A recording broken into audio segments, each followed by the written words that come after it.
Welcome everyone to Almost Cancelled. I am Peter, that is Tara, and we are going to talk about Star Trek Discovery Season 4, Episode 2. It's called Anomaly. So full spoilers for the episode as always. And Book is a broken man. He's just broken. He's staring at his space. He can't think, he can't talk, he can't do anything. He's not interested in socializing. Michael's trying to hug him and caress him, and he's like, leave. No? I mean, he just lost his planet.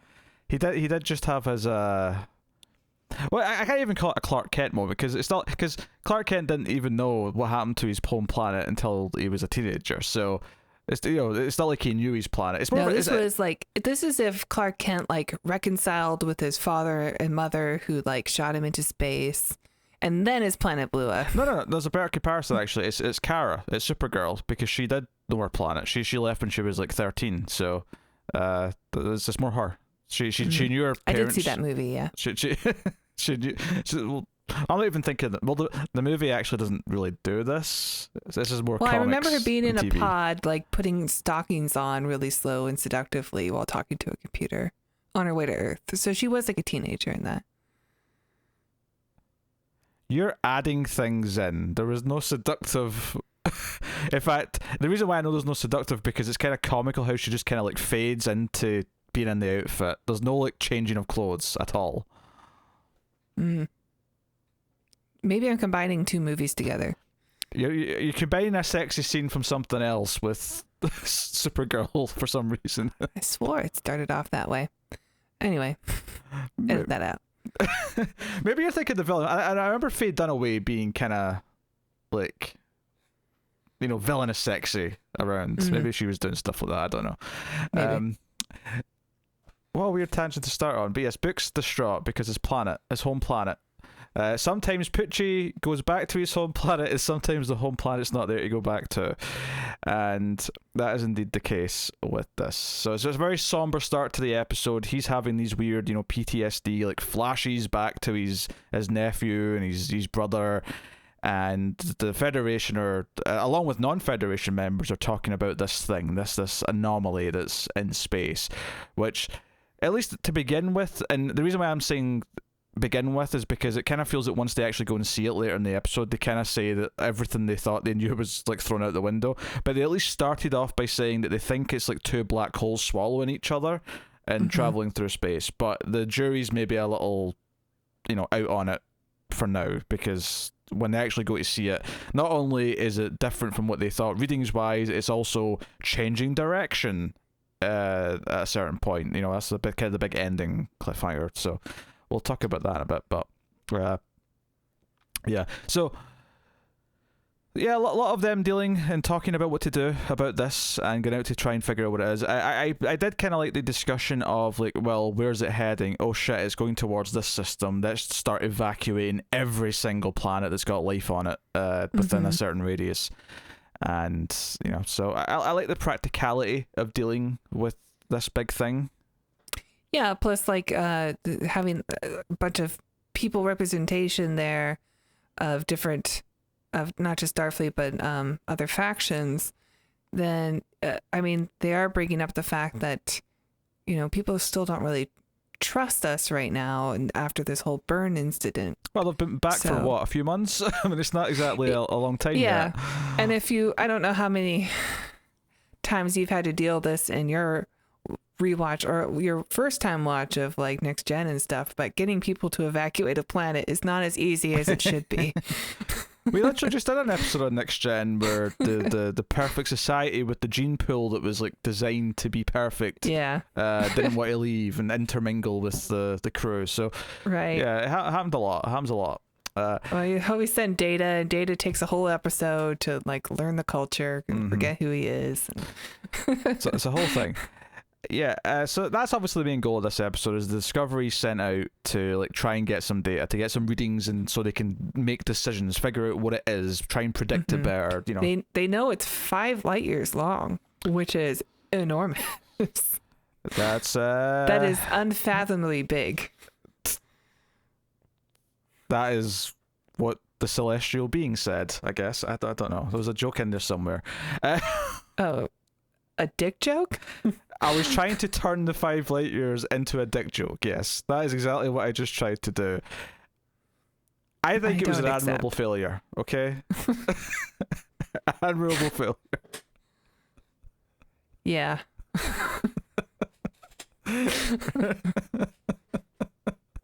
So you could have just said thank you. That's what I always do. Well, I was going for that's what she said, but I thought, oh, maybe I'll try and spin it into a celestial, because the idea being only a celestial godlike being would expect 5 light years of dick. But I mean, look, I'm not perfect, okay? Maybe this is a celestial being. Maybe this is 2 celestial beings having sex. Maybe that's what this whole thing is. No, I don't like this. No? Okay. You know what? I would respect Discovery. If that's what this turns out to be, is 2 celestial beings having sex. They're just making a new universe, baby. Yeah, that's what they give birth to, a new universe. You're right. Yeah, exactly. Yeah. But that's the goal of the episode, is them going out there to with safe distance, of course, but try and get some readings. But obviously, once they get there, it's like, well, we can't really read much from here, so dangerous mission to happen. I know that I saw a picture of him early before the show came out, but I like that we saw a Starfleet Ferengi, even though he looks strange.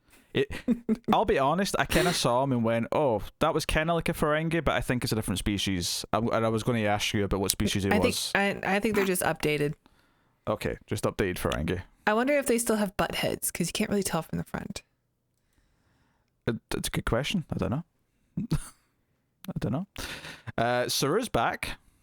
Yes. I like Suru. I'm glad he's back. I like Suru. I kind of hated the scene with him and Michael early on, where he is back and she's like, well, what are you going to do now? You were offered a captain's seat on, some other ship. And he's like, no, I want to be here. I once asked you to be my number one, and I would like to be your number one if you'll have me. And they hold hands, and it's all very, like, I kind of hated how overly saccharine this scene was. That's been their relationship since like season 2.5. It has been. It all feels a little bit convoluted for him to then become her number one, like, and flip the roles from what they were before. It feels like a weird. I don't know. It feels like it's just to sort of, okay, he's back on the ship, and it's like, well, I don't know. Like, it's not so much that I don't want Michael to be captain. I think Michael being captain was obviously always the goal of this show, right? That right from the start of the show, one day she's going to be the captain, and that's fine. Mm-hmm. That's what we're building towards. But by having him be captain first, and then kind of come back and going, I would like to now be your first officer, just felt like a weird thing to me. Yeah, I mean, I expected him to be offered the new Voyager ship or something. It was a different ship that they said that he was offered, and he turned down. I mean, it makes sense for him to be on board the Discovery still. I liked him as captain, but I guess there were moments where he just was not fully comfortable in the captain's chair. So I think that the problem with it is that I don't know if the character journeys in the show have always matched up with where they're clearly going the whole time. Like, it was always obvious Michael's going to become captain, and it's obvious that we're going to have Suru back in the ship, because of course we're going to have our main character back. But sometimes it feels like they just have to, like, write a reason for these things to happen, as opposed to it feeling natural in the character journeys that get us there. I suppose. I think they did a pretty good job of showing Suru always questioning if he's right for the position of captain, though. Like, because even in the beginning, he was studying all the other captains and what it took. He didn't really seem to come to it naturally. He had some good captain speeches and stuff. I did read one of the side novels, and it was about Suru and his leadership and trying to, like, find his place and have the confidence to be a captain. And it's also was about, like, the reason why Giorgio put Michael as first officer over him, and it was for the same, like, reasons that they're showing in the show. So I think it was, I think they did a decent job of going, maybe he's not quite ready, whereas Michael is always ready for anything that is handed to her. Sure, but that's a specific example. I don't think this is just an isolated incident. I think this is just the newest in a long line of, we want a character to be here and that's where we envisioned them going, but I don't necessarily buy the journey that got them to like that point or whatever. So the scene just felt a bit, because this show is over directed, right? And there was a moment later on in the episode where like as it cut to every character on the bridge, it was doing the crab around them. So how do I describe this just for anyone who doesn't know what I'm talking about camera technique wise? So like a side scuttle. Okay, it's smooth. It's not scuttle, but you call it crabbing, where basically the camera's going left to right, but the camera's also so the tripod or the dolly or whatever you've got it on, right, is going like one direction, but the camera is constantly panning so that it's always focused on the character still. So you get kind of it's where the sort of the background looks like it's kind of spinning around them almost, right? So sure. there's a lot of that happening, right? So there's a scene later on where we're on the bridge, and it cuts to the reaction of every single character on the bridge, and every single one of them, the camera's doing that. So they're all they all have the background spinning slowly behind them, and I'm like, yeah, calm down. There's nothing wrong with a nice wide shot. I mean, it's a high energy show. Like they always do that. I do think they've toned it down actually quite a bit, especially the Dutch angles. Like that seems to be better. Yeah. Mm-hmm. At least in these first two episodes. I guess just over directed or just overly, like, I don't know, like calm down. Like sometimes restraint is more, less is more sometimes. Sure. That's all I'm saying. But the reason why I say that here though is because I felt it in this scene where it was like all these intense close up with lens flares and then a close up of the hands, but again more lens flares. Like it's just everything is like just excess. Everything is excess with everything. Yeah, I liked. Side note, I liked that Bryce had lines in this one. Sure, yeah, it's always nice when some of these characters get more. Speaking of like characters on the bridge. Before we move on, it's from Suru though. There's one big thing we have to mention is that he's been given the title of Mr. Suru. Oh yeah, I didn't even notice, but you're right. How did we feel about that? Yeah, I guess that invokes memories of Mr. Spock. Well, see, part of me rolled my eyes when, because he said to, I don't know who asked him, so someone called him Captain because he used to be Captain, and he's like, oh, please just call me. Detmer. Yeah, please just call me Suru. And then Michael jumps in and goes, what about Mr. Suru? And he goes, oh, that'll be acceptable. And at first I rolled my eyes because I'm like, oh, okay, because Mr. Spock. But then I thought about He's the alien on the bridge. Well, no, it's not so much alien. Well, so I was thinking, like, does this actually tangibly relate to Spock in the sense that he doesn't really quite have a rank? He's just, although Spock Spock was effectively the first officer, but they never called him that. They never officially called him the first officer, I don't think, in the original series. So part of me was thinking, just science officer. Is this like a thing where you've got an alien who's kind of like a representative on board who doesn't have an official rank, so they don't get lieutenant, they don't get commander, they just get Mr. It's like, so, because in my head I was like, at first I hated it, and then I thought, oh, maybe there's actually a good reason for why he should be called Mr. Saru as opposed to something else. Maybe that's why they called and admittedly, I don't know if they thought about this when they did the original Trek. I don't know if Gene was like, this is why he's called Mr. Spock. Like, maybe I'm adding too much mythology back-ending onto this, but I was thinking, maybe Spock that's the was reason. Starfleet. I don't know why he wouldn't have had a rank. And Saru is Starfleet still too, because he was Starfleet. Yeah. But I'm just wondering if like it's a special designation because he's outside of the rankings of the ship. Mm. I don't know. Maybe I'm trying to make it make sense, so I'm not rolling my eyes at the hey nostalgia. Remember Mr. Spock? It's not too much nostalgia anymore. They're kind of over it now. Look, I just saw Ghostbusters Afterlife, okay? I'm feeling super cynical when it comes to nostalgia porn, all right? Yeah, that third act is just nothing but it. But Right, it's still a fun movie, though. I enjoyed it. It's a particular bug to bear right now. But I had to mention Mr. Suru, right? But fine, you know what? I'll roll with it, right? There's a bigger fish to fry. Before we get into the rest of the plot, we do have to talk about what I think is meant to be a tease for Picard season 2 in this, because so they're making a body for Gray, I think's the name, Adira's boyfriend, who is like attached to them but not corporeal, and only Adira can see them. The point is they need a body, right? They need a body for for Gray, and sure enough, Culber's got a body whipped up, and they reference Sun a few times. They're like, hey, this is based on his stuff, and it's like, oh, so it's a data body. Gray's getting like a data, maybe like a more advanced. It's definitely more advanced because they mentioned it's going to age later in the scene, so it's definitely a more advanced version. But it's like, oh, it's a data body. Like, cool. Yeah, makes sense.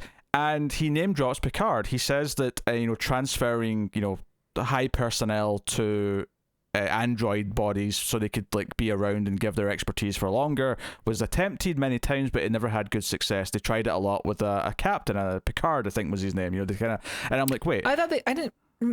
Did they say Picard? I remember them saying an admiral, and I was like, oh, it's just Picard. They said Picard. They straight up said Picard, and I thought, oh, I don't remember that happening yet. I'm pretty sure that was meant to be a tease for season 2 of Picard. That was the finale. Yeah, they teased it. Yeah, you're right. They teased it because he had the thing. Yeah. He dies and opens his eyes at the end. So, and they say it's going to be fine with Gray probably because Gray's already kind of a weird case where his consciousness is already transferred. Do you think it's okay that we spoiled Picard? I mean, they kind of do in the show, so. How did we spoil Picard? He straight up said that this was tried with Picard. Because that was like literally the finale. I mean, you specifically said it was the finale, so now they know it was the finale of season 1. You didn't have to specify that. I was just wondering if that's kosher or not. I mean, maybe you crossed the line slightly, but I mean, I don't think it. What? How dare you? You're the one who specified that was the season finale of Picard. I don't think that's crossing the line. I think the show brought it in, so it's fair game now. Discovery already crossed that line. Why ask me if we're spoiling something and then I give you a fairly honest interpretation of how much I thought of as a spoiler there, and then you give me shit for it? Well, I said it was the finale because you're like, I don't remember that happening. It's literally like the thing it ends on. Okay, sure. Picard's a robot now. But we suspect. We don't know. They put him in the Golem, the one built by Soon. Like, I'm not gonna lie, right? Picard season 1 was pretty forgettable, okay?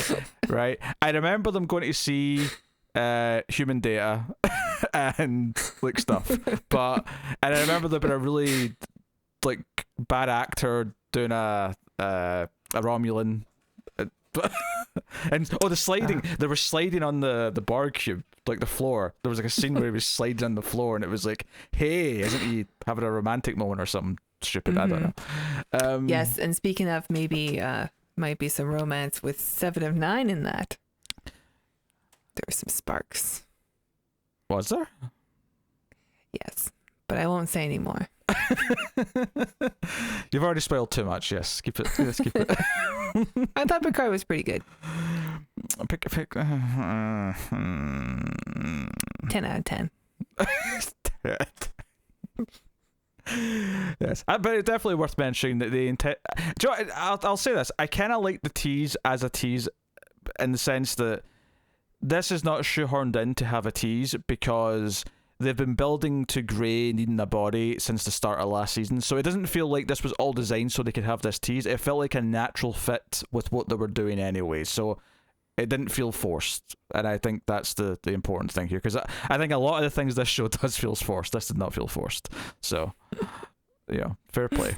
But yes, so the main plot is they go out to this anomaly and they're doing some scans, but shit, we're in the green zone.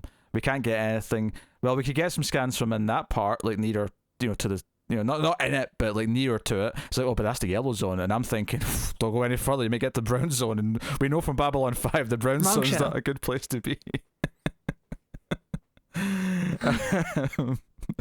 But no, so it's like, oh well, none of us can do this, blah blah blah, and then Book's like, well, my ship can go in there. Like, my ship can keep changing to like keep up with all the stuff and survive as long as possible. We can get some readings, and it's like, okay, science adds up, so we'll send in Detmer to like do some hotshot piloting, and Book's like, no, I'm going in. Like, that thing killed my planet. I'm getting my, not vengeance, but my data. I'm getting the data. Yeah. He's gonna Commodore Decker it. Um, That's a Doomsday Machine reference. I love that episode. I didn't get the reference. I know. Actually, this was giving me some Doomsday Machine vibes. Do you know what's funny? Planet Eater. So Michael goes to talk to Book and says, "I can't let you do this. You're clearly too distraught." Because they had a scene earlier on where he wasn't even talking to her, and she knows that he's just like.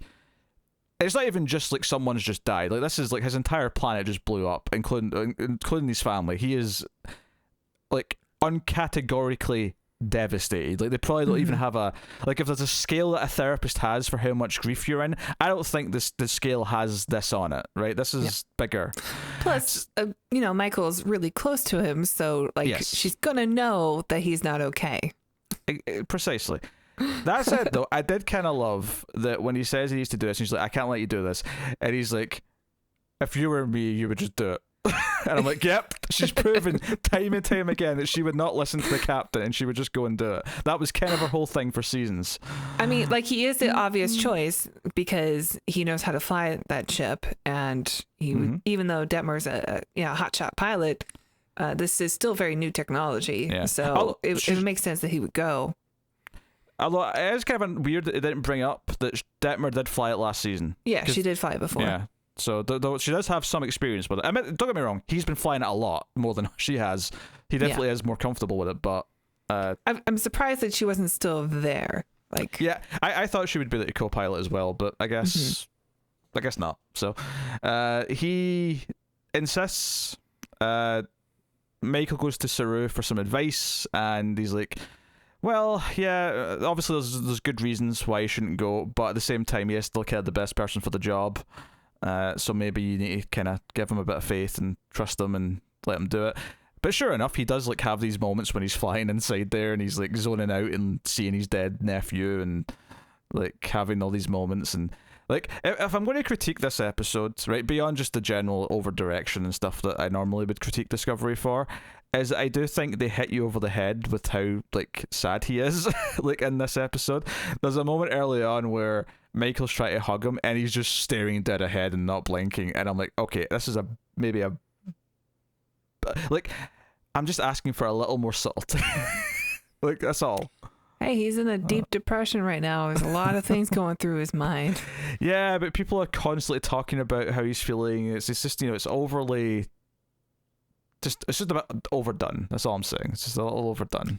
I don't know. I actually thought the emotion in this episode was done a lot better than Discovery has done in the past. Because some of the, like, I know I'm not like the biggest fan of season 2, and I've mentioned that before, but like a lot of season 2 had just so much crying in it. And, I understand that it's healthy to have emotions and to show these emotions on TV so people know that they're normal to have. But like, every episode people were crying, especially Michael, and it was just like, come on, like now like the emotional stuff when it's supposed to hit isn't going to hit as much. And this one I thought it was reserved enough. Like, obviously every time Book was on screen, he was he's figuring things out. He's either I don't think he was really emotional in a lot of scenes except for maybe the end, but like, he's not dealing with grief in a healthy way, at least. And Michael wasn't like there crying the whole time also, which was really nice, because I really like Michael and I don't want her to just always be crying. Yeah, I guess I'm going to say the word. I want a bit more nuance, and this is more the hammer over the head approach to the storytelling. Obviously it's getting the point across that it wants to get across, but there's a point where it feels a little bit hammy. I did like the idea of pairing Stamets with him, and the idea that Stamets and him don't really have a rapport, and that's kind of part of the core drama of the episode, is that Stamets tries to bond with him a little bit, and Book's basically piss off. And well, it's definitely not the right time for bonding, but like, you gotta do something. And I like also that they find a way to not have both the people who can only operate the spore drive on the same dangerous mission together. Yeah, he just sort of holograms across with these, so he's not really there, but he's like a hard light hologram, so he's still touching things and whatever. It's cool. I like that evolution of technology that's already existed in previous Star Treks.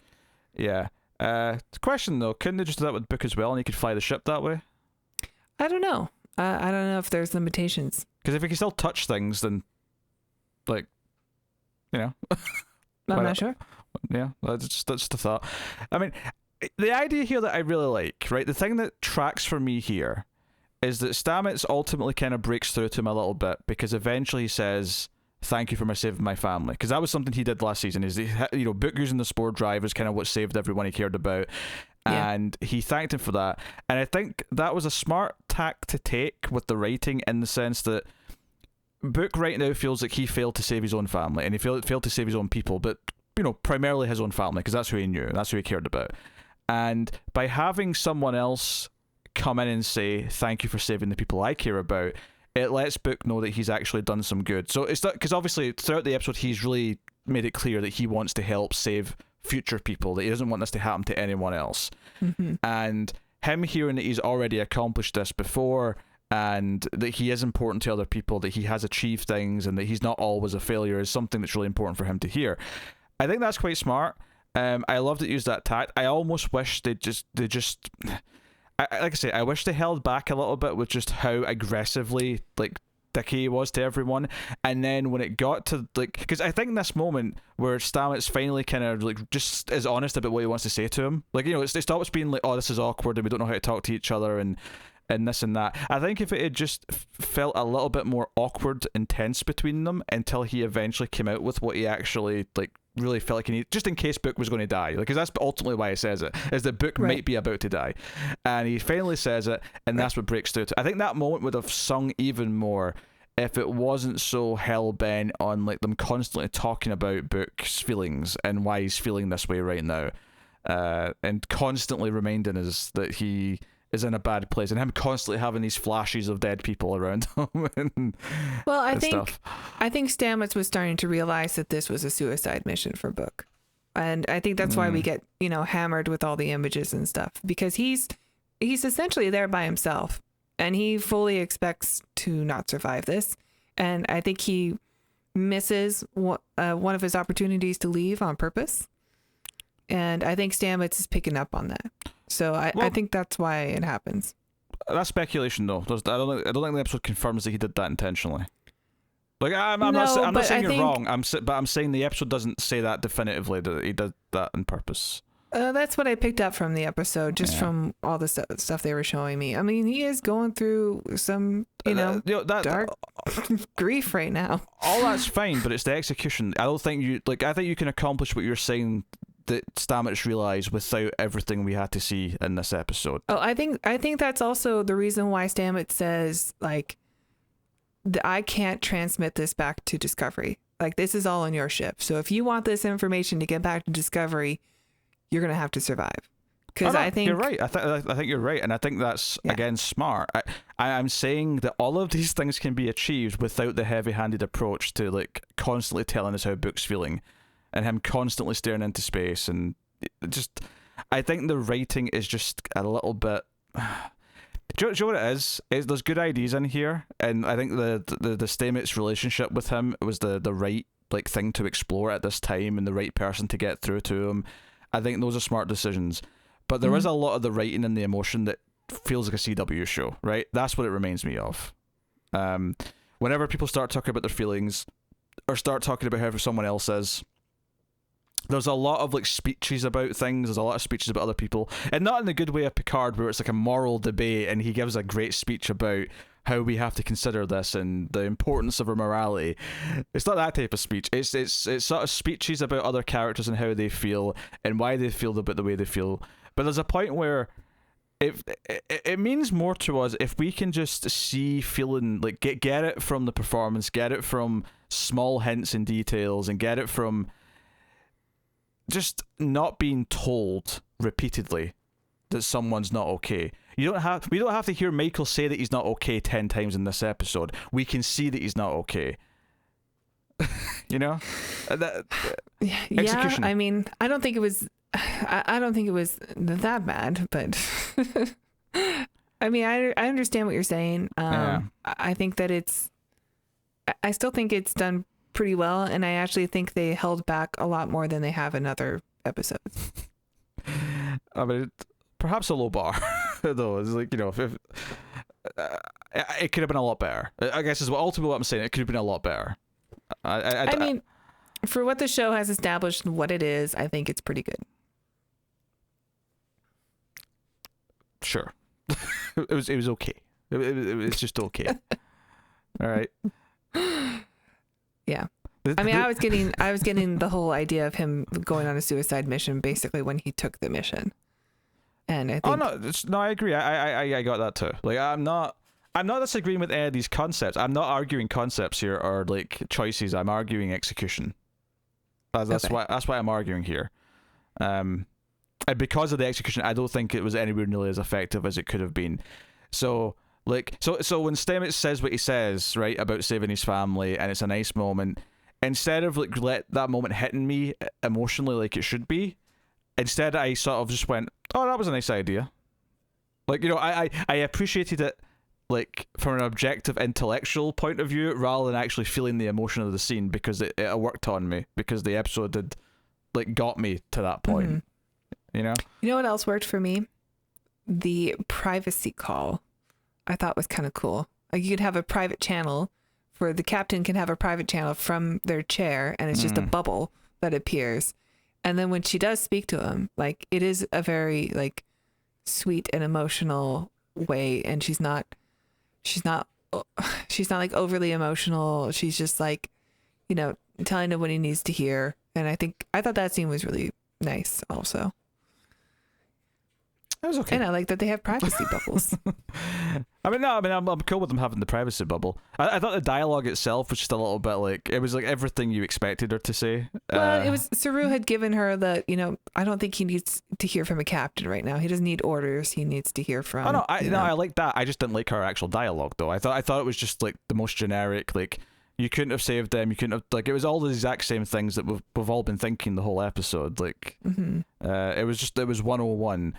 Like maybe something like more specific between them that was important, or maybe if she brought up like a memory that gave us a new piece of like relationship that he had with his nephew, like something she knew about, like maybe, oh, remember that time you first met your nephew, and maybe we could hear something new or something that would like make him like want to live, or make him want to continue being a hero because his nephew saw him as a hero or something. Like give us something new in the exchange they have, instead of just, you couldn't have done anything, it's not your fault, this is devastating, like, you know. Just okay. I mean, she tried to tell him that like earlier, but he wouldn't listen to her, so that was like the moment that he did. Yeah. I guess I just like, give me more, give me something, give me stop saying the obvious thing and give me something actually impactful that'll redefine how I feel about how she feels about him, or how he feels about something in the scene. Instead it was just the exact same thing she'd basically already said earlier, and ultimately all I could think was, well, why is this working now and it didn't earlier, right? And the answer could be because Stamets just said what he said, right, and that opened the door that then Michael was able to walk through. Sure, I'll kind of accept that, but like, she did effectively say a lot of these things earlier, and so why now and not before? Like, you know, give it, you know, and if you don't have anything else to add, then save some of it, save part of it so that it has more punch when she says it that second time, and it feels like he's getting something more of a gut punch through. Make her get angry at him, like, you know, I mean, not that I'm saying that would be suitable in the moment, but like, have her try a different tactic rather than getting emotional and being caring, and like have her, like, you know, appeal to his, like, I don't know, personality in a different way, like something that, you know, like, are you really going to kill your cat? Like, like, you know, say something like that. And as stupid as that sounds, it would be different. It'd be something like new to the mix, where it's like, oh yeah, I am being a kind of a dick because I'm also killing my cat if I take this ship into, like, you know, destruction. And I would have never forgiven him. So, like, that would have appealed to me.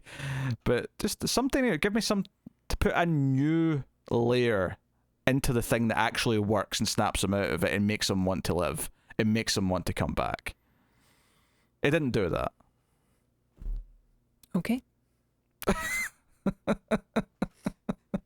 I thought you want to say before we talk about, I guess, the ending and like what it says about everything. I was thinking this episode actually that Tilly has been different the last couple of episodes, and they addressed it in this one. And I enjoyed that. Also, her hair is different, and I don't like it. I love how fierce her hairstyle is before. I mean, she can do whatever she wants. She's a grown woman, but I'm a little upset that her hair isn't all over the place. Yeah, the same with her and Suru was fine. I didn't really have... she just seems like she's very toned down, by like a lot in the last couple of episodes. Like, okay, well maybe they're going for like, this is her, like the first 3 seasons she was figuring things out, and now she's got it figured out, and she's matured. But I think her like going to Culber at the end was actually a very good scene, because a little bit of the Tilly that we know and love like came out at the end. Yeah, it got silly, yeah. No, I think the scene I liked more with Tilly in this was when she snaps at Adira and is like, well, triple check. We all have to double and triple check. You're not special. Go and do it again. And then, is it Colbert? I don't know. Someone steps in and goes, they're trying to impress you. Yeah. They look up to you and they want your admiration and approval. So there's kind of a lesson here. It's like... Tilly's become kind of the one that young cadets and young, ensigns are looking up to, and so she's moved through this system. Like, there's something there. I wouldn't say I necessarily loved any of these scenes, but there's certainly nothing wrong with them. That was probably my favorite part, though, was the kind of like realizing that she was being kind of a dick, in the scene. Yeah. I like the moment where she goes to Colbert and says, like, maybe we can just talk, like, she doesn't say counselor, like I need help I think in she that says, way, but she kind of is asking for it. In an official capacity, I think she adds on eventually. Yeah. That's like the most she can say about it. Yeah. I thought that was a good scene though. And it made me like go, oh yeah, Tilly has been acting a bit strange. So I'm glad that there's there's going to be a reason for it now. So the big thing at the end though is that they've not, this is the thing, is that this whole mission was for data, right? We're getting a mountain of data, and it's one of those annoying like you can't tropes. say data in Star Trek. I know, but it's one of those annoying tropes this show has used a lot, where it'll get like a MacGuffin that'll give them more information at random when it's convenient for the plot. So we're going to get a lot more from this data eventually, but right now we got one thing, right? But later there'll be more. Later they're going to figure out more things, and they've done this multiple seasons now, where they've had like a magic like exposition device that'll eventually decrypt more or something. A dying planet that gives them its encyclopedia of the universe. Yeah. Yeah, I actually like that the mission was kind of a failure. I especially like the big reveal at the end, where it's just like, well, we had a trajectory, but then it just changed on its own without any like reason for it. So either this thing is being controlled by something, or it's controlling itself. There's no rhyme or reason that this anomaly it's not acting in a way that physics says it should. Yeah, there's a lot of mystery to add on to that, which the show likes to do. I don't know if I'd say the mission was a failure though, because they did get like pretty much all the data they wanted, did they not? Well, I think part of the data that they were using was trying to get was to see not only like what this thing was, but like where it was going. But that's not a failure though. That's like that's, you do a science experiment and maybe the results aren't what you expected, but it still succeeded in telling you something. Like you still learn, you're still going to learn stuff from this. It was a fact finding mission. Sure, it's an opportunity, as we say in business. No, I'm serious. That's the mission was directly to get information and try and learn to understand it, and that's what this data is for, right? So, well, I was getting the impression that that the mission was not successful because the information they got isn't really helpful, because it's going in whatever direction it wants to go, it seems, or it's too random for them to actually give it a pass. But it is helpful because now they know that, so they know to be alert and like be terrified. Well, they're both like, they're all terrified, like, so really it could just do anything, like, yes. No, but so like, why did we bother? Like, you ignored the fact that this is only the first part of data. Like the whole rant I went on at the start of the scene. Okay, that's enough. All right. But the whole rant I went on is that there's a mountain of data. She literally says a mountain that they're still going to go through, which means that in 2 episodes' time, we've got new information suddenly out of nowhere because we've been going through that data. So here's some more of it. Here's a new revelation. That's perfectly fine. No, it's not. It's just it's such a lazy writing mechanic is to have this. Well, they went and got scans, and now they're going to analyze their scans. It's used in every Star Trek show. What's wrong with it? Just because this one's told over more than one episode. Yeah, but they don't milk the scan like constantly through. Yeah, but this one it's not it's serialized, so it's different. Oh, bullshit. No, good serialization is not using the same thing to milk more like you just want to defend it because it's called Star Trek, okay? Let's just put the cards on the table. 10 out of 10. Lazy writing mechanic. Magic 8 Ball is going to keep giving them more plot progression. It's not lazy. It is lazy. They've written into the story. Okay, so they wrote into that they're going to collect data, and they collected data, and it's mountains of it, so it's going to take time to analyze.